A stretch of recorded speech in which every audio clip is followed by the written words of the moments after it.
Shalom, selamat malam semuanya. Anak-anak, apa kabar kalian? Puji Tuhan, selamat Paskah. Yang masih dalam suasana Paskah, dalam suasana kebangkitan, kemenangan Tuhan Yesus. Saya mau nanggapi dulu sambil beri kesaksian. Tadi ada yang komen di Facebook saya, bilang sadis. Saya pikir kenapa sadis? Karena ada banyak yang tahu saya baru tiba. Tadi hampir 4:30 pulang, siap-siap sebentar langsung ke sini. Ini cuma cerita saja untuk kemuliaan Tuhan. Kemarin siang jam 13.30 saya terbang berangkat dari Banjarmasin ke Jakarta. Tiba di Jakarta hujan lebat, macetnya luar biasa. Dari Cengkareng ke Kuningan ke tempat salah satu anak saya hampir 2 jam. Waduh, jadi sudah sore sekali. Nah, terus saya harus berangkat ke tempat Cik Luis, hampir 2 jam lagi juga. Jakarta sudah macet ampun dah. Nah, dari situ saya siap-siap beres-beres. Nah, pesawatnya jam 2. Nah, saya nggak mau berangkat mepet supaya Cik Luis bisa tidur duluan. Jadi saya 11:30 berangkat ke bandara. Jam 2 terbang langsung Timika. Dari Timika hanya berhenti sebentar, kurang 40 menit terbang ke Jayapura. Nah, di Jayapura yang lama nunggu 4 jam. Karena pesawatnya dari dekat menuju ke Nabire, menuju ke Sentani terlambat. Nah, kalau dihitung kenapa yang di Zoom suaranya ganggu sekali. Nah, jadi tadi dari Sentani baru terbang itu jam 3 lewat, hampir 3:30. Puji Tuhan, sukacita dari Tuhan tetap nyata. Ini kok nggak dia ngamen?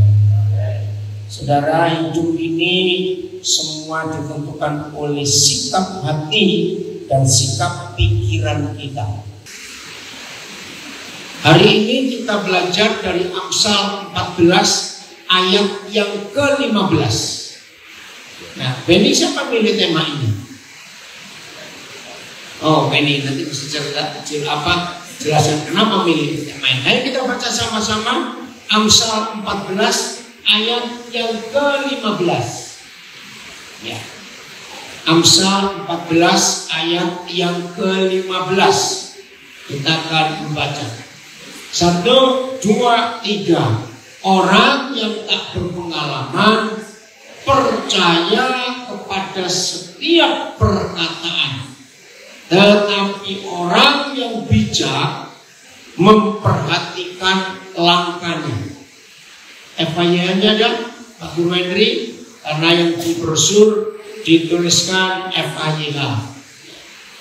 Orang bodoh percaya akan segala yang dikatakan orang kepadanya. Orang bijaksana mempertimbangkan baik-baik segala tindakannya. Saya mulai dengan sebuah pertanyaan. Ada nggak orang emosinya meledak, marah keras sekali, ternyata dia salah marah? Saya tanya, ada tidak? Nah, itu orangnya. Orang bodoh. Saya ulangi lagi, ini perkara serius dalam hidup. Saya juga pernah mengalami. Nah, saya nggak mau bodoh lagi. Ada tidak orang emosinya meledak, wah, marah-marah. Selesai marah, dia baru sadar, aku salah. Saya tanya, ada tidak? Jawabannya bukan ada. Saya nggak gitu. Kok ada? Betul? Siapa? Saya. Anak-anak, pernah nggak kamu mengalami seperti itu? Sering. Kenapa? Sering. Oke, sering. Ya. Nah, hari ini kita jangan mau bodoh lagi. Dalam kitab Yakobus, kalau carikan ayatnya, saya lupa itu. Tuhan berkata gini, lebih baik cepat mendengar tapi lambat berkata-kata. Ada yang tahu? Sambil cari ya, beritahu ke Pak Guru Henry.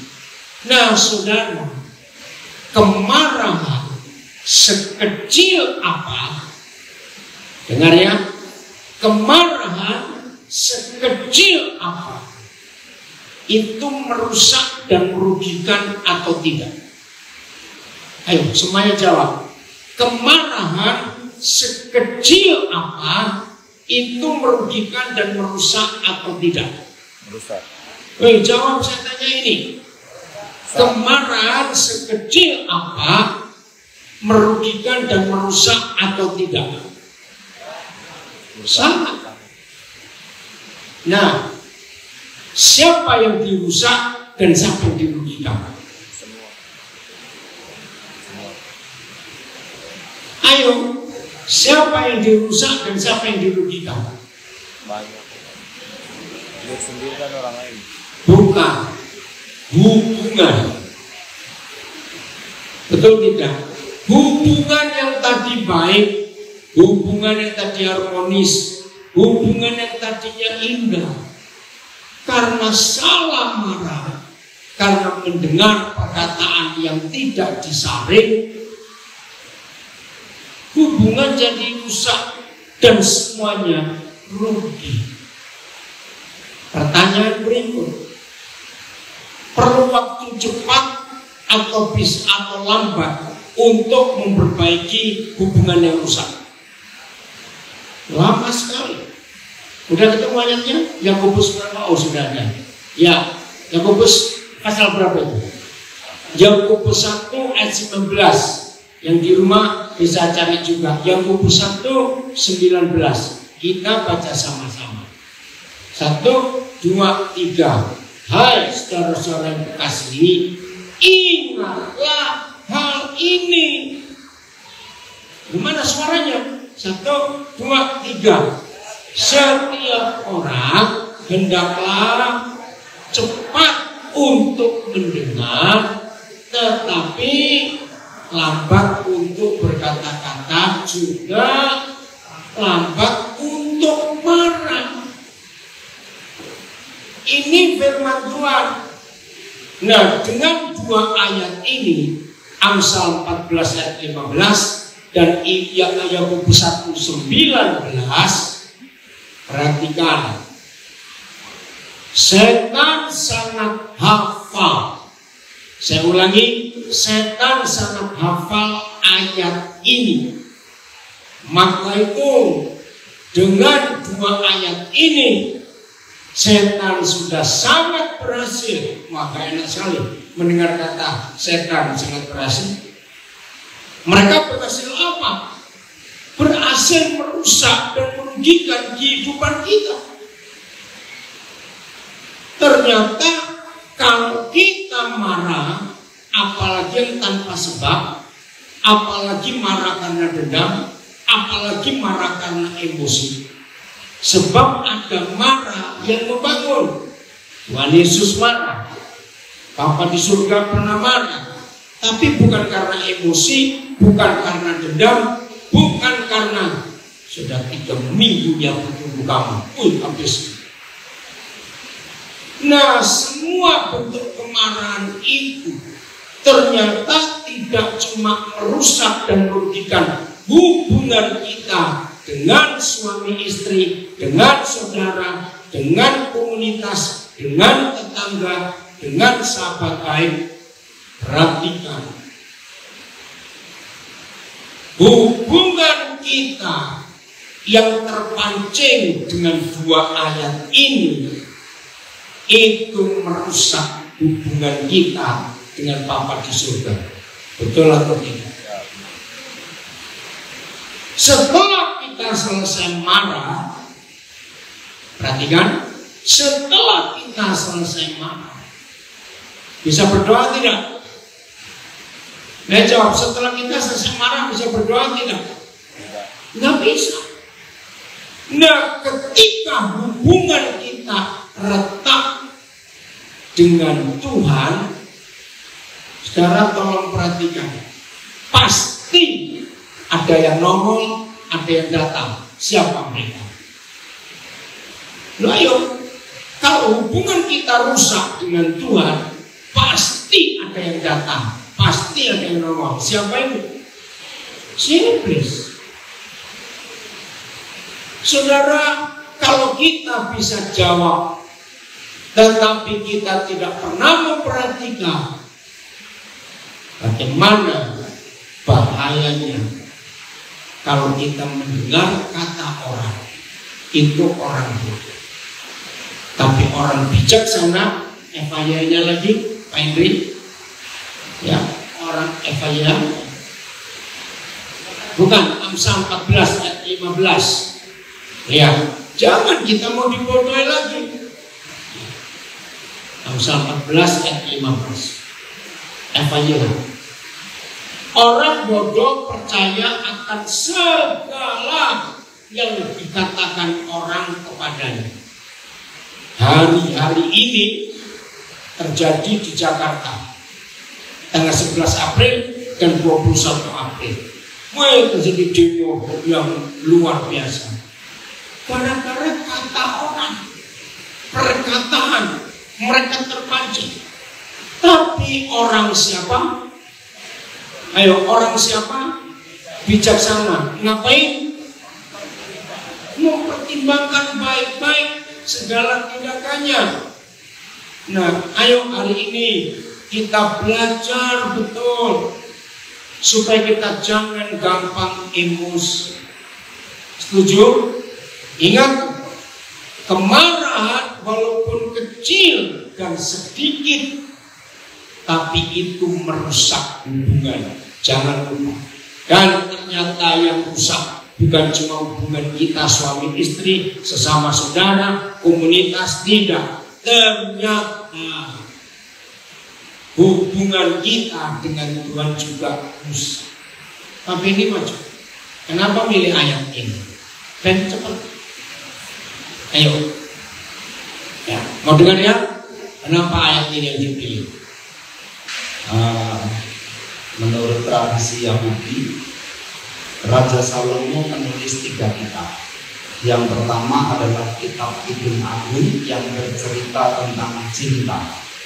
Yang kedua kitab Amsal yang menceritakan tentang pengalaman, kearifan, kebijaksanaan dan hikmat. Dan yang terakhir yang ditulis adalah kitab Pengkhotbah yang judulnya tentang kesia-siaan. Nah, rupanya Salomo bergairah waktu muda itu karena cinta. Tetapi dan dituangkan dalam kitab Kidung Agung. Tetapi setelah dia menengok ke belakang ketika usianya makin tua, mungkin rambutnya makin putih kayak saya. Mana enggak? Belum. Ternyata cinta gak dibutuhkan lagi. Yang dibutuhkan adalah tentang hikmat, kebijaksanaan dan kearifan hidup. Nah, ketika saya membaca kitab Amsal di pasal 14, saking saya baca supaya gampang mengerti, membacanya tentang kitab, saya buka dengan terjemahan kitab FAYH supaya memudahkan buat saya. Nah, ternyata sama kepada kita hari-hari ini, yang dibutuhkan adalah hikmat, pengetahuan dan kearifan hidup. Nah, di situ dituliskan ada 2 orang yang berbeda. Yang pertama adalah orang yang bodoh dan orang yang bijaksana. Nah, dari terjemahan ini saya ingin mendengar penjelasan tentang tapi agar kita semua menjadi orang-orang yang bijaksana. Puji Tuhan, terima kasih. Masih ingat enggak? Alam semesta ini diciptakan Tuhan dengan apa? Ya, nggak usah kata firman, kita pakai yang kita bahas. Kata-kata, perkataan.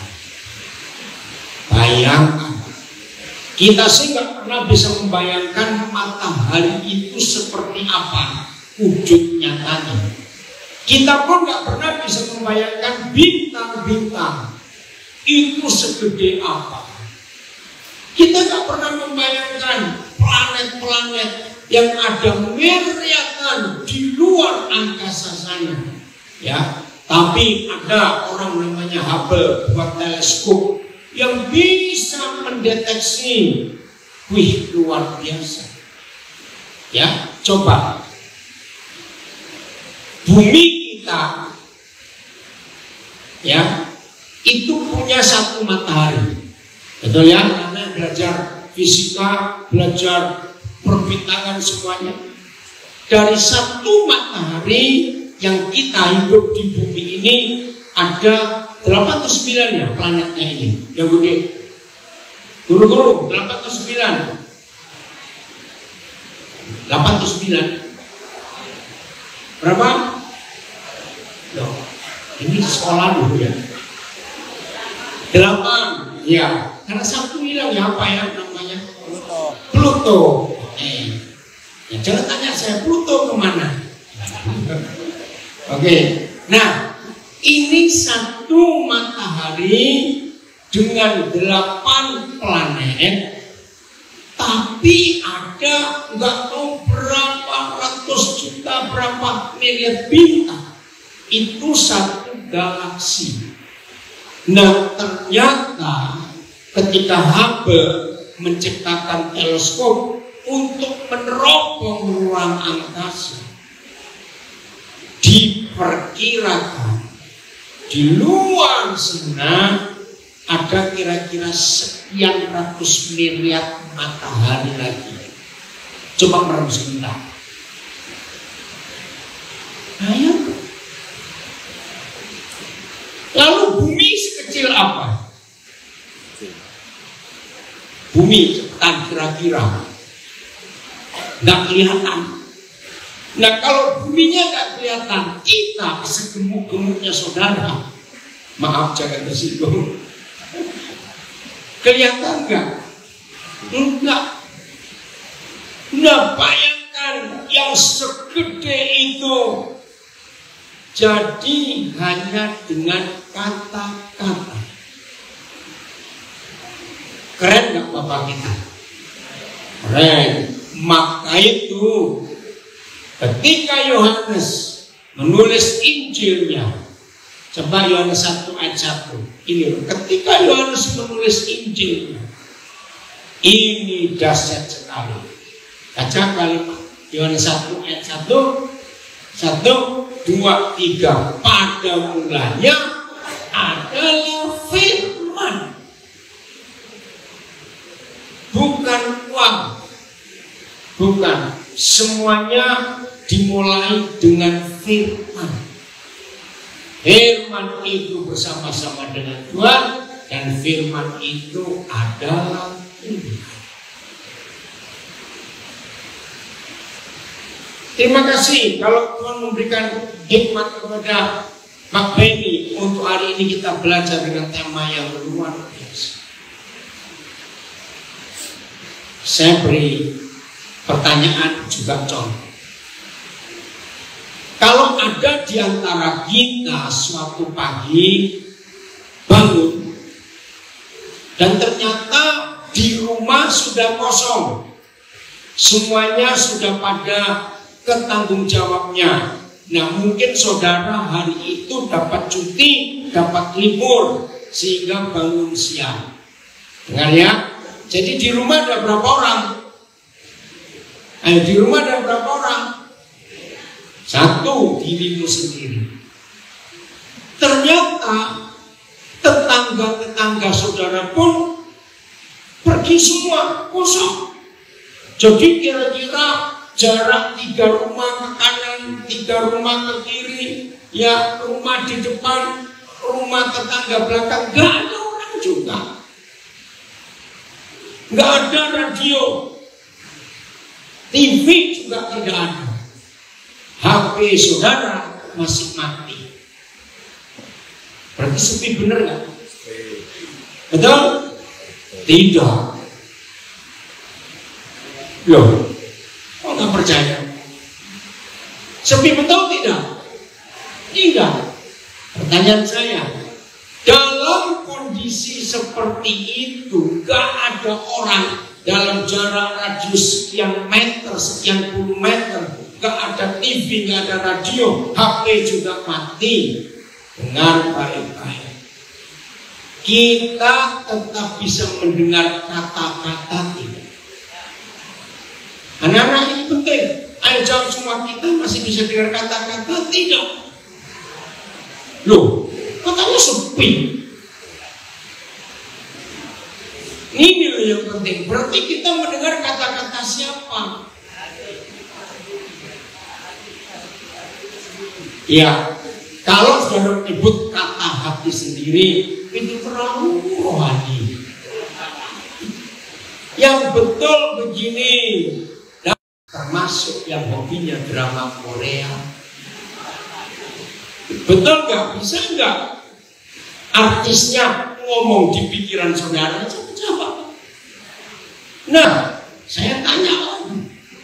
Biasanya kata-kata yang kita dengar ini belum dari hati, belum. Yang kemarin-kemarin.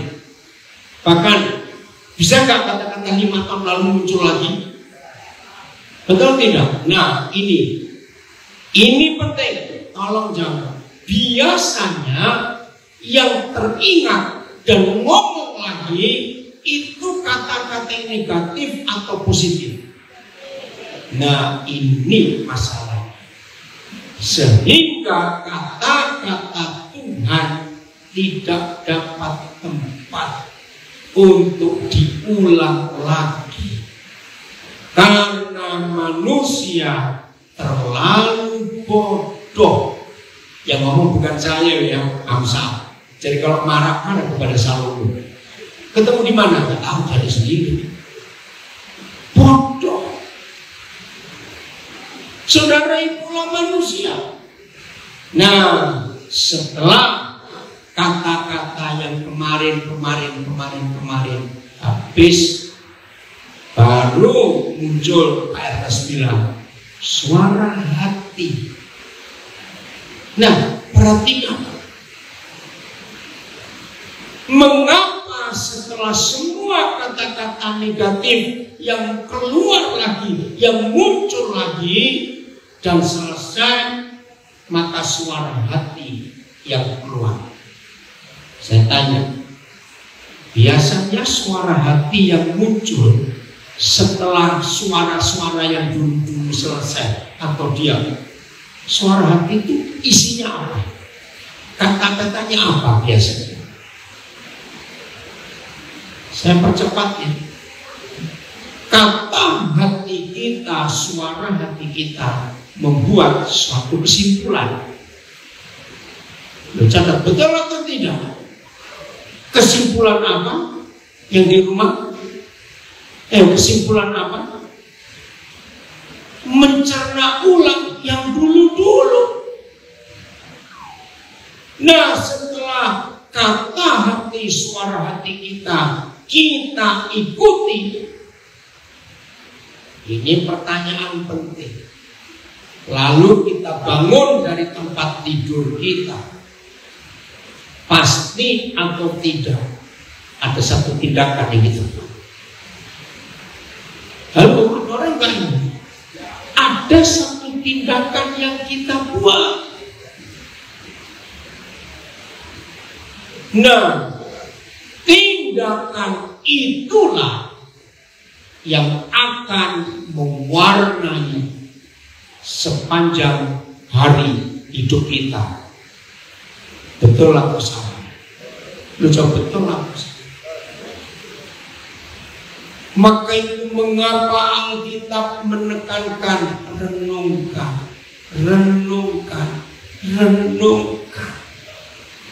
Apa yang direnungkan? Kata-kata Tuhan. Saudara, ini perkara serius.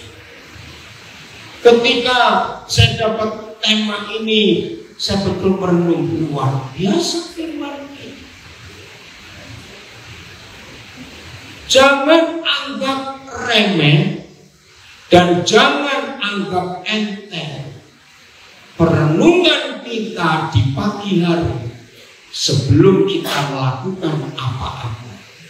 itu yang akan mewarnai, akan menyetir, akan mendorong, akan memotivasi kita sepanjang hari itu melakukan sesuatu. Setelah 3 kali, ini serius, setelah 3 kali dia mendengar saya khotbah, dan waktu itu saya belum kenal, tapi dia sudah diberitahu mentornya untuk ikuti saya, tapi saya nggak tahu. Nah, setelah 3 kali, ini kira-kira 6-7 tahun yang lalu, maka dia mengambil keputusan minimal paling telat jam 4 pagi dia bangun sejak hari itu sampai tadi pagi. Apa yang dia buat? Dia harus dengar satu khotbah pagi itu sebelum dia buat apa-apa. Satu khotbah. Nah, saya tidak tahu hidupnya jadi berubah. Setiap pagi rata-rata jam 4. Makin itu dia kalau tidur nggak bisa di atas jam 9. Karena pagi dia harus bangun. Walaupun dia pengusaha. Nah, waktu itu perusahaannya sederhana sekali. Karyawannya hanya belasan, bukan puluhan, belasan. Nah, setelah berapa bulan dia tiap pagi mengisi dirinya dengan firman Tuhan, saya ditelepon untuk ketemu di kantornya di Roksimas, ruko 3 lantai kecil. Nah, itu pertama kali saya ketemu. Lalu dia cerita, oh ya, tiap pagi dia dengar firman. Dia itulah orangnya yang membangun TK Agape 100% uang. Dia memberkati kita luar biasa dalam pelayanan. Hari ini karyawannya bukan ribuan, tapi sudah lebih 30.000.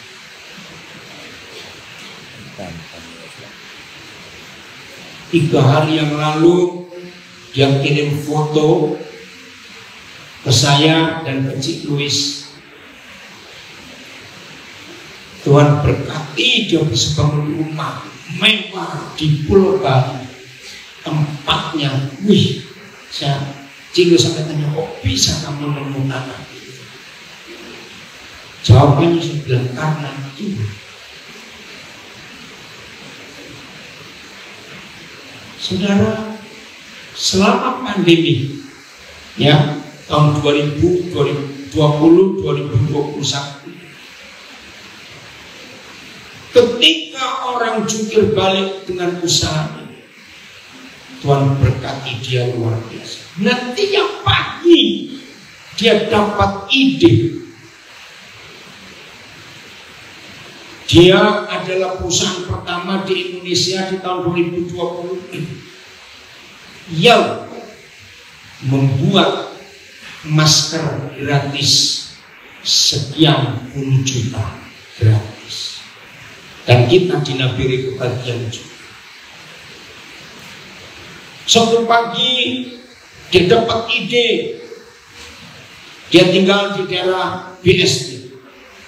Dia telepon saya, Pak, Tuhan beri aku ide lagi. Ide apa? Untuk mendata semua warteg di BSD di Tangerang. Saya tanya, Tuhan ngomong apa dengan warteg itu? Selama sekian bulan setiap hari saya suruh beli semua masakan warteg itu. Terus kan saya bingung. Dan semua orang, siapa saja, datang makan gratis di sekitar lihat, nggak tahu berapa puluh warteg. Saya bilang luar biasa. Ngerti nggak? Jadi wartegnya juga untuk.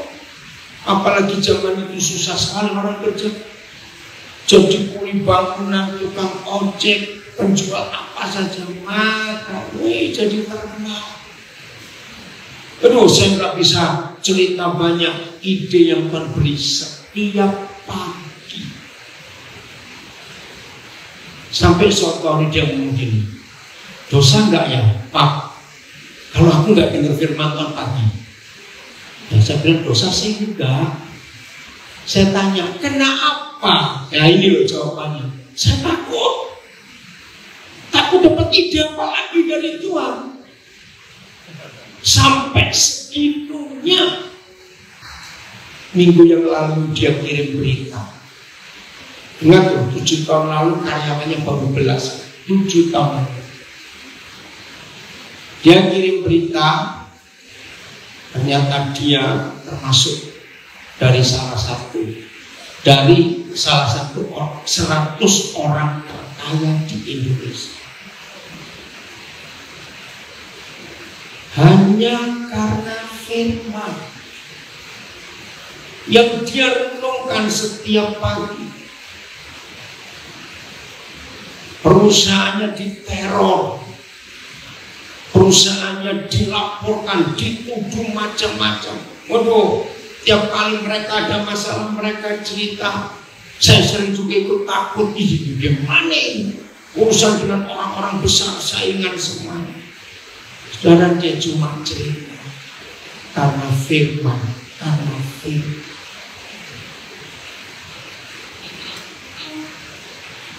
Berkali-kali saya memberikan tekanan kepada saudara.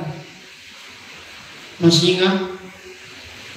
Supaya saudara nggak lupa, saya ingatkan termasuk mengikuti di rumah. Saya hanya marah kepada saudara kalau saudara melanggar 2 hal. Tidak suka mendengar firman, saya harus marah. Dan kedua, kalau saudara tidak mau berdamai dan mengampuni orang.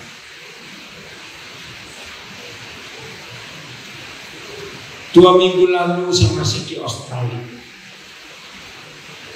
Saya ketemu seseorang yang sudah lama mengikuti saya, tapi saya nggak pernah dekat dengan dia. Nah, kebetulan dia libur, ada waktu, lalu dia ikut saya. Hampir 2 minggu itu ikut. Akhirnya dia menanyakan kalimat yang luar biasa. Jadi Koden sampai hari ini itu yakin nggak punya musuh, nggak pernah sakit hati. Nah, dia tanyanya sambil nggak percaya. Masa sih ada orang begitu? Nah, kenapa dia tanya begitu? Saya satu kali di satu tempat saya khotbah, dia aku. Nah, saya sering ngajar itu di antara saudara. Hanya 2 ayat yang saya pakai. Kalau kita tidak berdamai dengan semua orang, masih ingat Ibrani 12:14, maka kita nggak bisa melihat Tuhan. Dan cuma ada satu di antara 2. Kalau kita nggak bisa melihat Tuhan, yang melihat setan, gitu aja. Nah, saya bilang, saya ini hamba Tuhan dan saya mengajar. Bayangkan kalau saya nggak melihat Tuhan, kan saya jadi munafik, ngajar apa? Hal kedua yang saya sampaikan, Matius 6, doa Bapa kami, dan ampunilah kesalahan saya cepat, seperti saya mengampuni orang yang bersalah kepada saya. Nah, saya tekankan. Waktu saya tunjukkan 2 ayat itu, dia bilang gini, ternyata sederhana ya. Iya, nggak muluk-muluk. Tapi dia ngomong, tapi kok berat buat saya? Sebenarnya terserah kamu deh. Saudara, dengarkan baik-baik. Jadi kalau saya marah kepada saudara, karena seorang malas, nggak suka firman, ngeri. Maaf, saya sering punya kalimat kasar yang belum pernah dengar kekasaran mulut saya dengan firman.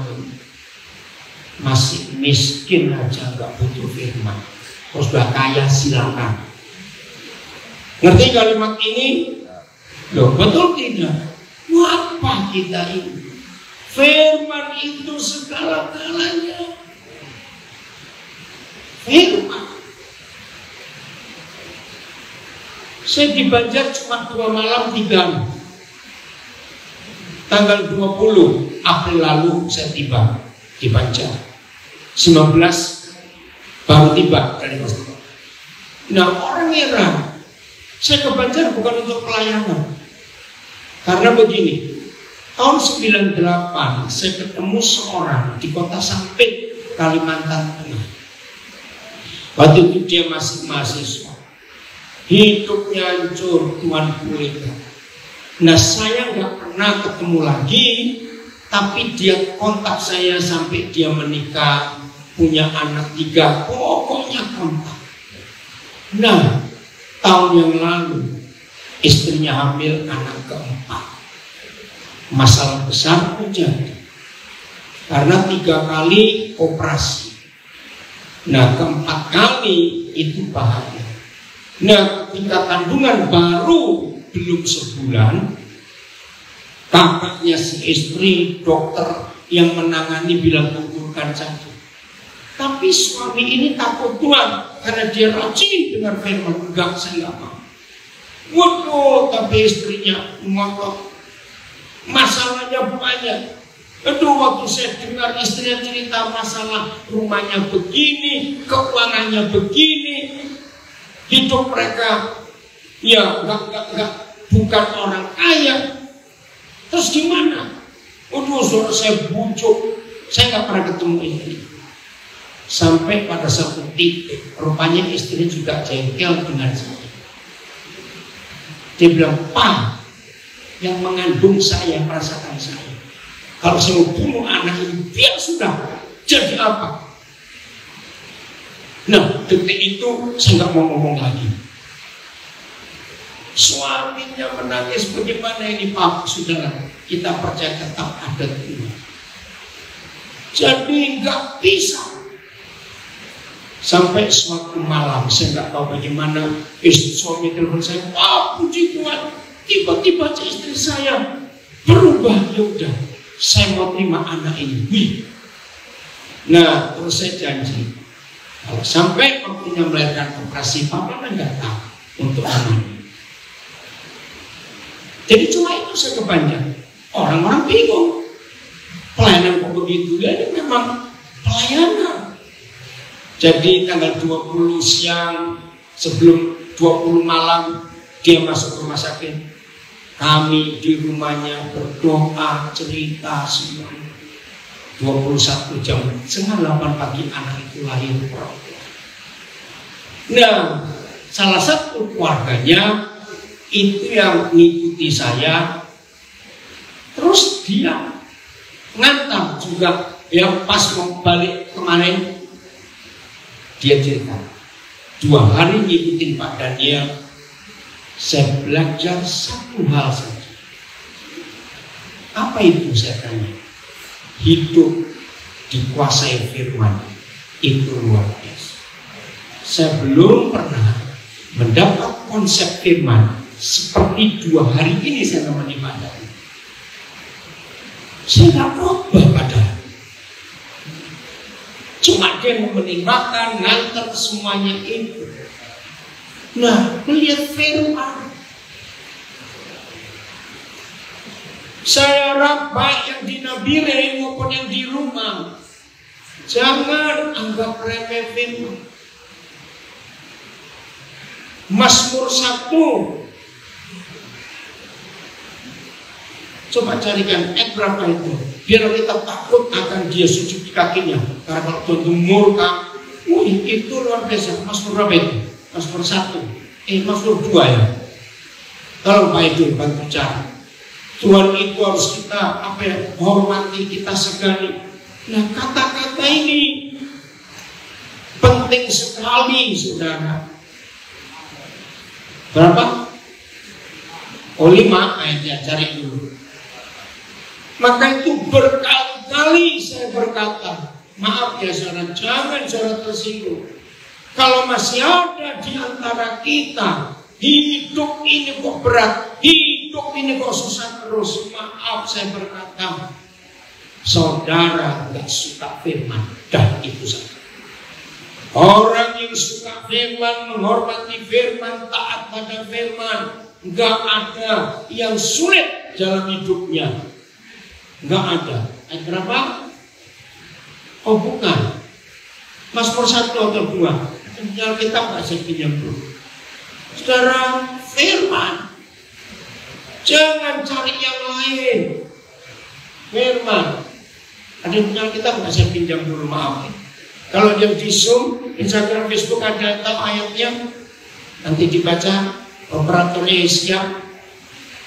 Ada punya kita pinjam. Makasih nak, di sini. Oh sudah ada, makasih pak. Cepat, ayo. VO ada, siap belum? 2:11. Terima kasih balik sudah. Makasih ya. 2:11. Lihat. Nah. Ini terjemahan baru ya. Nanti lihat TSI-nya atau FIA-nya. Ayo kita baca sama-sama. 1, 2, 3. Beribadah. Ayo mana suaranya? 1, 2, 3. Beribadahlah kepada Yahweh dengan takut dan ciumlah kakinya dengan gemetar. Ini firman. Terjemahan lain? Terjemahan apa ini? FIA. Ada yang lain nggak? TSI apa ya? Kita baca FIA-nya. 1, 2, 3. Layanilah Yahweh dengan takut dan hormat, dan bersukacitalah dengan gemetar. Aneh. Artinya bersukacita kok gemetar? Bukan, tapi gentar yang betul, karena hormat kepada. Saya seringkali kehabisan kata-kata kalau saya merenungkan firman, dan firman itu kontrol ngatur hidup saya betul-betul kehabisan kata-kata. Bapak kita itu luar biasa. Ada cuma lagi? Apa? Iya, versi mudah dibaca. Oh sama ya, layani dengan takut dan gemetar. Nah, saya ulangi lagi. Mari kita tanyakan pada diri kita sendiri. Apa yang kita tanyakan? Seberapa besar saudara menghargai firman Tuhan mulai hari ini? Bagi yang belum tahu sikap saya dengan firman, dengan saya sudah memutuskan sejak berapa puluh tahun yang lalu, saya nggak pernah sibuk dan pusing dengan uang, tapi saya akan takut kalau saya nggak dapat firman. Serius, itu hidup saya. Dan saya sudah alami sekian puluh tahun. Dan ternyata betul firman itu segala-galanya. Maka itu semua kita, ayo kita hidupi seperti ini. Itu firman. Saya akan akhiri. Nanti Ibu Pendeta besar dari Denpasar akan melanjutkan. Oke, Yusuf, masih ingat? Yusuf. Saya mau tanya, orang yang disakiti, kalau orang itu merenungkan sakit hatinya,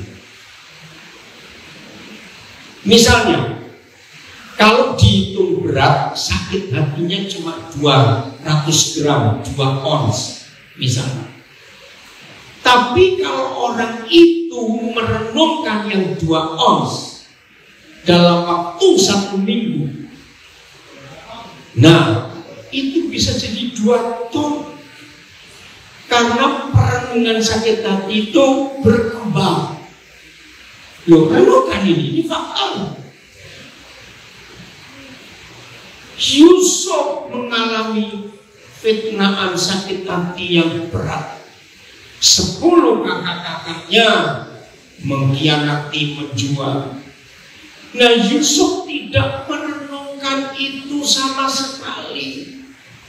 Rupanya si Bunyok nggak rela dan nggak terima. Kok nggak mempan anak ini dibuat seperti itu.